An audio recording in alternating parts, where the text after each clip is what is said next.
Thailand is signaling that engagement with Myanmar remains its preferred approach, even as Min Aung Hlaing's government remains at odds with much of ASEAN. Now, Bangkok has welcomed the Myanmar leader for his first official visit as civilian leader, while insisting any normalisation must still align with the regional bloc's goals. CNA's Saksith Saiyasombut has more. The red carpet has been rolled out for the first official visit by a Myanmar leader to Thailand since 2018. Min Aung Hlaing's arrival in Bangkok marks yet another step at the former military general's international outreach, having visited China, India and Laos. Now Thai Prime Minister Anutin Charnvirakul plays host to the leader to his neighboring country and the leader of the 2021 military coup, which cross-border effects are felt in Thailand. Issues such as drug trafficking, scam centers in border regions, and the pollution of the Mekong River because of illegal mining in Shan State were raised by Mr. Anutin to his counterpart during their bilateral meeting. At the morning meeting with Mr. Anutin, Min Aung Hlaing moved to assure Thailand that his government was restoring stability in his country.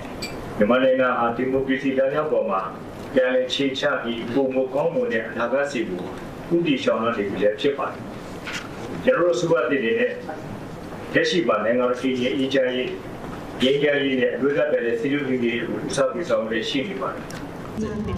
of holding the usual press conference for the media, both leaders presided over the exchange of MOUs covering labor, water management and civilian satellite observation.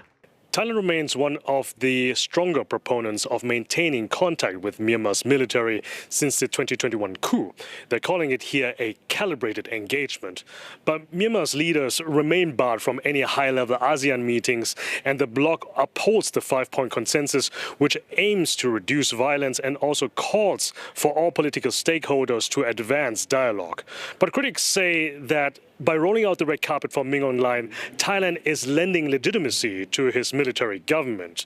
But the warm reception here suggests that Bangkok still sees him as a key partner, not only to stabilize the country, but also to create the conditions for a return for stable political and diplomatic ties, and also especially economic ties. That is the overall theme of the Myanmar-Thai Business Forum that took place later that day. ประเทศของเราทั้งสองก็คือไทยและเมียนมาพร้อมก้าวไปสู่บทใหม่ของความร่วมมือทางเศรษฐกิจที่ตั้งอยู่บนความเชื่อมั่นความไว้วางใจและผลประโยชน์ร่วมกันของประชาชนทั้งสองประเทศ Thailand remains one of the biggest investors in resource-rich Myanmar, while in return, migrant workers from the neighboring countries are much sought after here. Speaking to the media, Thai Foreign Minister Siyasak Phongkekgao says Thailand welcomes any positive developments in Myanmar, and eventually Thailand wants Myanmar to be part of ASEAN. But of course, it's a two-way street. They have to do what they have to do. They know what they have to do. You know, we've been repeating the five-point consensus. But for Thailand, what matters is not repeating the five-point consensus. You know, it's been repeated every time already. What matters more is how to have the five-point consensus implemented. And we have this idea of recalibrated re-engagement. We would welcome ideas from our ASEAN colleagues as well, you know. It's better to try to do something. Maybe we won't be fully successful, but it's better than just waiting for things to happen, right?